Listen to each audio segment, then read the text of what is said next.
Reddit Post 1. The Abandoned Underground Base. For over a decade, I've worked as a structural engineer for a classified division of our government. My role, albeit shrouded in secrecy, was usually straightforward: inspect underground facilities for structural soundness. But my assignment in the Rockies was unlike any other. Upon receiving a nondescript envelope with coordinates and a brief set of instructions, I found myself traveling to a remote location deep within the mountain range. The journey was grueling, combining commercial and private flights, followed by a drive into the desolate heart of the mountains. The concealed entrance to the facility was heavily guarded, with personnel wearing unfamiliar insignias, their expressions unreadable. Inside, the facility sprawled in every direction, a labyrinthine maze of corridors, rooms, and chambers. The deeper I ventured, the more it felt like I was descending into the bowels of the earth. The staff I encountered were few, their steps hurried, their faces masked by a blend of determination and apprehension. On my third day, as I was inspecting a lower level far removed from the main corridors, I discovered a large sealed section not mentioned in any of my briefings or documents. A massive door, cold to the touch, stood before me, its surface adorned with an emblem, an hourglass encased within a circle. Unable to contain my curiosity, I managed to access the area. Inside, the room expanded into a vast hall, its size dwarfing any other chamber I'd seen in the facility. Row upon row of pristine cryo-chambers stood before me, their surfaces gleaming under the dim overhead lights. They appeared brand new, untouched by time or use. I tried to rationalize their presence. Were they for some sort of scientific experiment, or perhaps a contingency for a disaster? But the sheer number of chambers was staggering, suggesting a purpose far greater than any single experiment or event. With more questions than answers, I decided to note down my discovery and continue my primary task. But the image of the chambers and the eerie silence that surrounded them lingered in my mind. What was their purpose?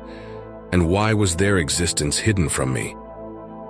As I left the chamber, sealing the door behind me, I knew that this assignment had just taken a turn. I was determined to uncover the truth behind the silent chambers. After stumbling upon the cryo chambers, I found myself grappling with a growing unease. The facility's day-to-day operations became background noise as my attention became increasingly consumed by the purpose of these chambers. Each day, after my formal inspections, I'd allocate some time to investigate discreetly, being cautious to not draw any attention.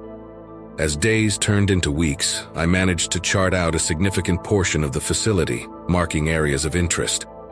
One evening, in a secluded wing of the facility, I discovered an archive room. It was filled with neatly organized binders, logs, and technical blueprints.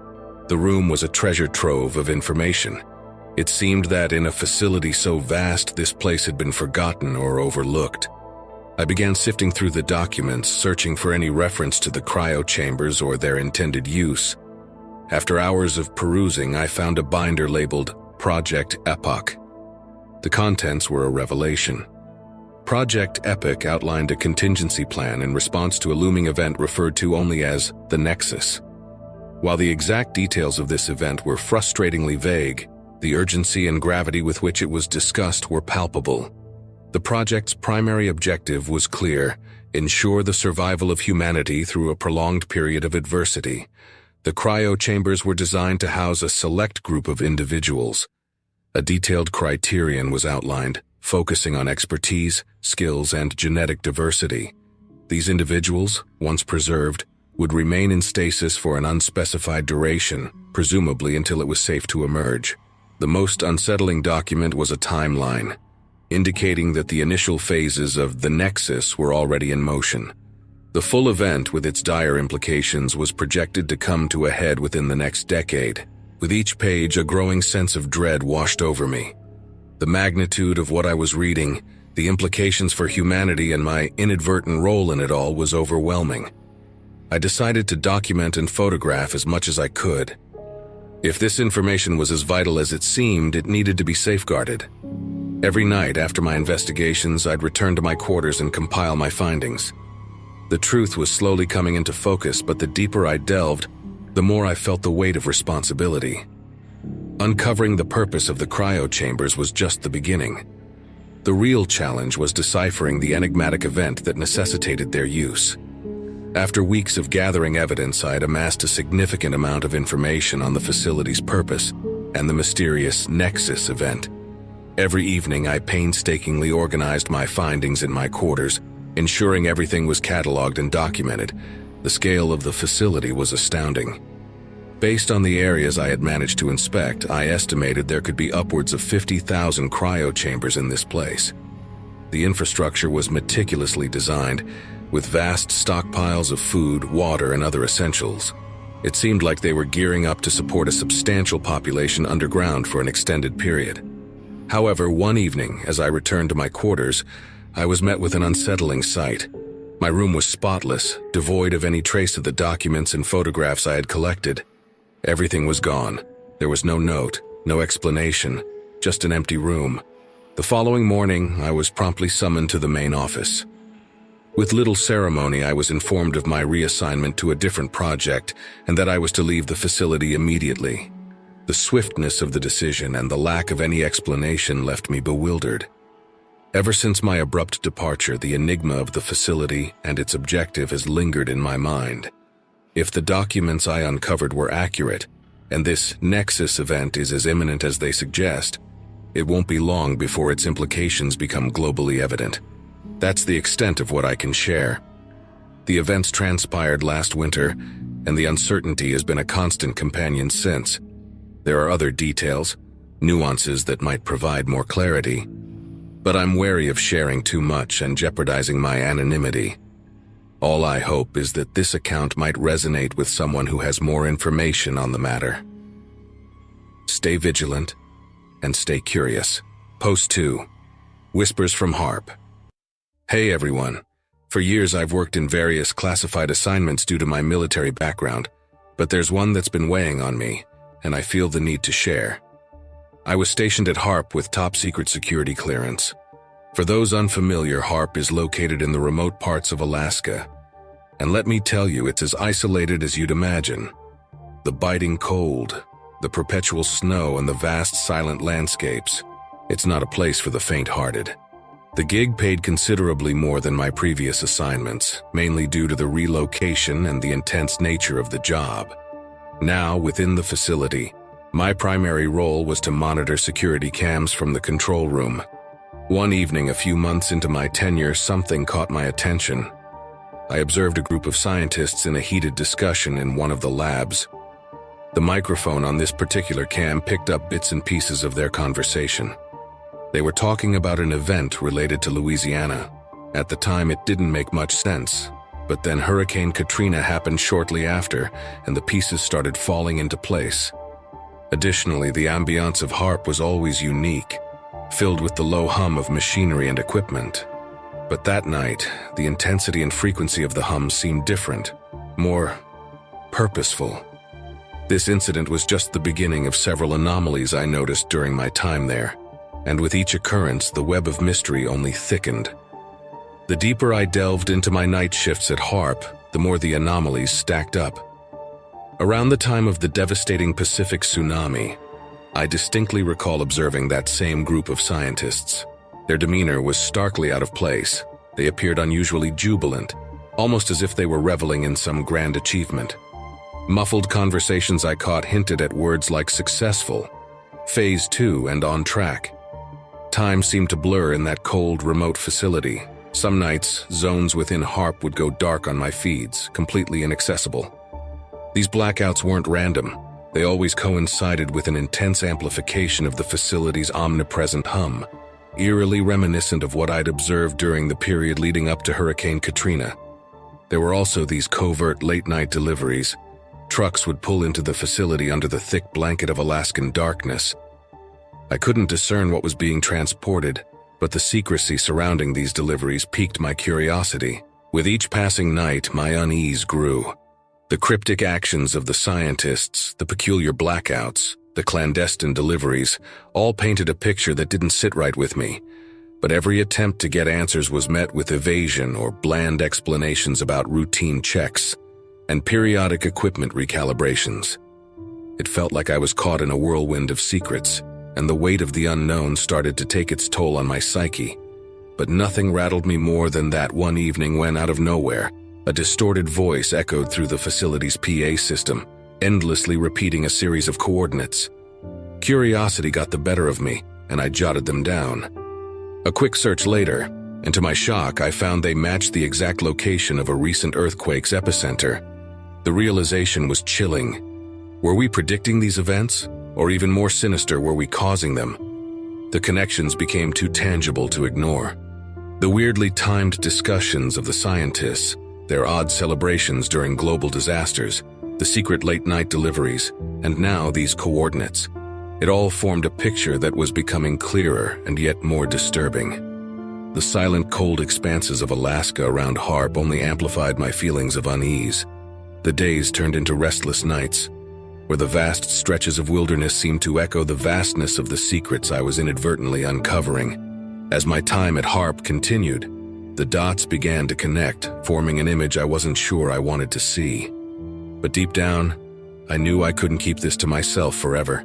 The world had a right to know, even if I wasn't yet sure what that truth was. Time at HAARP began to play tricks on my mind. The things I noticed, the odd timings, the secretive behavior, it all started to blur together. Was I genuinely observing something sinister? Or was the relentless isolation of the Alaskan wilderness affecting my judgment? Every shift felt like I was diving deeper into a rabbit hole. But I couldn't discern if it was reality or my mind playing tricks on me. The more I tried to make sense of it all, the more disoriented I felt. It's one thing to witness strange happenings, but it's another to constantly question your perception of them. That inner turmoil, that tug of war between belief and doubt began to take its toll. I started questioning everything, second-guessing every conversation, every event. That's when I realized I needed a change. For the sake of my mental well-being, I needed distance from HAARP and its enigmatic aura. I put in a transfer request, hoping a new environment would provide clarity. Years have passed since my time there. I've tried to push those memories to the back of my mind, to chalk it up to the effects of isolation and the relentless cold. But every time I come across mentions of HAARP, those questions resurface. I waited until I felt safe, out of the service, to share this. Not as a definitive account, but as a record of my experiences and the uncertainties they brought. Whether there's truth to the HAARP theories or not, I can't say for certain. But I hope sharing this offers a perspective, a first-hand account of the unsettling ambiance of that place. Thanks for hearing me out. Post 3. Invisible Strings. Hi guys, I'm using a throwaway for reasons that'll become clear soon. So I used to work at the NSA as an analyst. Before you jump to conclusions, it wasn't like in the movies. Most of the time, my job was to monitor vast amounts of data looking for potential threats. It was routine, almost robotic. Then one day, everything changed. I was assigned to focus specifically on a particular city. They didn't tell me why, just handed me the task and expected it to be done. For weeks, it was business as usual. Personal texts, emails, some encrypted business communications, nothing out of the ordinary. But after a while, I began to pick up on something odd. Amidst the cacophony of data, there was this recurring encrypted pattern. It was like a whisper against the backdrop of a bustling city's noise. The pattern was sophisticated, unlike anything I had seen in my years at the agency. It piqued my curiosity, and soon deciphering it became an obsession. I started dedicating more and more of my off hours to it, often staying late at the office, long after most of my colleagues had gone home. I set up a separate system to work on this, ensuring that my unofficial investigation went unnoticed. As time went on and I delved deeper, I began to unravel the layers of encryption, inching closer to understanding the purpose of these mysterious transmissions.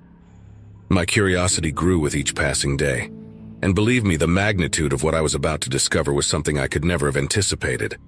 The deeper I went, the more unsettling the discoveries became. It wasn't just random messages. There was a structure to it, a meticulous design.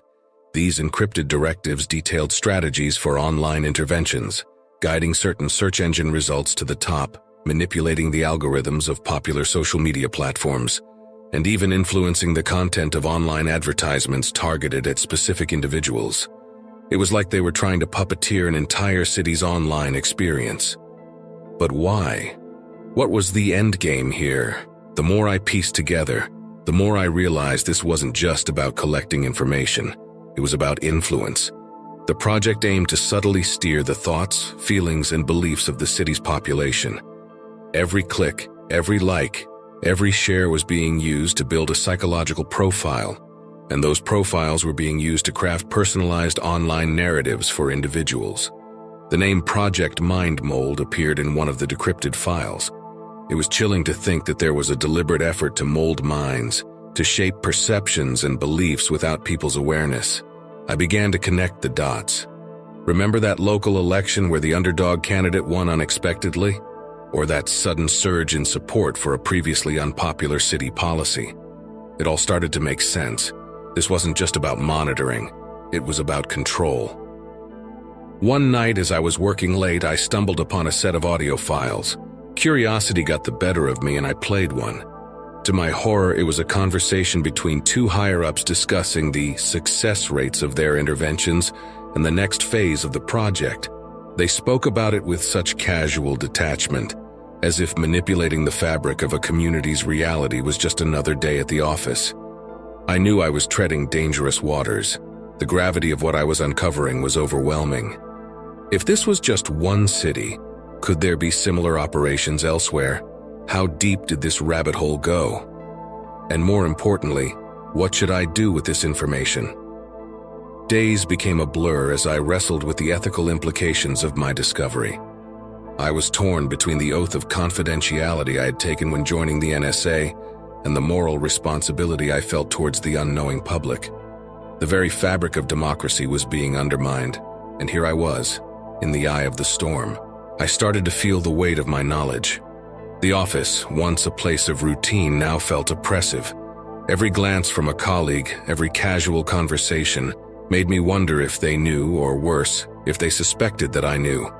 I became more guarded, ensuring that my tracks were covered, double-checking that the separate system I had set up remained undetected. During one of my late-night sessions, I stumbled upon references to a Phase 2 inches of Project Mind Mold. The files were heavily encrypted way beyond the first set I had cracked, but the snippets I managed to decipher painted an even grimmer picture. The next phase wasn't just about influencing opinions, it was about predicting and, if possible, dictating actions. The goal was to see if by controlling the information environment, they could anticipate and even orchestrate events in the city. The implications were staggering. Imagine a scenario where they could incite a protest or even prevent one, all by pulling the digital strings behind the scenes. The power they wielded was immense, and the potential for misuse was terrifying. I knew I had to do something, but going to the media was too risky. I'd seen colleagues disappear for far less. The higher-ups in the agency would undoubtedly deny everything and make sure the evidence vanished. My position, my anonymity, was my only leverage. The public had a right to know, but how could I get the word out without putting myself in the crosshairs? That's when I thought of this platform. A place where I could share my findings anonymously, where the truth could spread without being silenced. But I had to be careful, ensure that I left no digital fingerprints, that my identity remained a secret. The stakes were too high.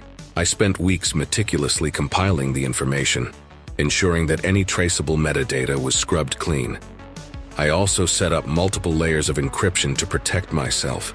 The magnitude of Project Mind Mold, the depth of its intrusion into the very psyche of a city's population, was something the world needed to be aware of. So here I am, sharing this with all of you. The city I monitored, the specifics of the operations, the names and the faces, those I've left out to protect the innocent and to ensure my own safety. But the core truth remains. There are forces at play, manipulating our digital world, subtly guiding our thoughts and actions. It's been a few years since I left the NSA. I moved away, changed my identity, and tried to start anew. But the weight of what I discovered never left me. Every news story I read, every major event I hear about, I can't help but wonder, is this real? Or is it another string being pulled by unseen hands?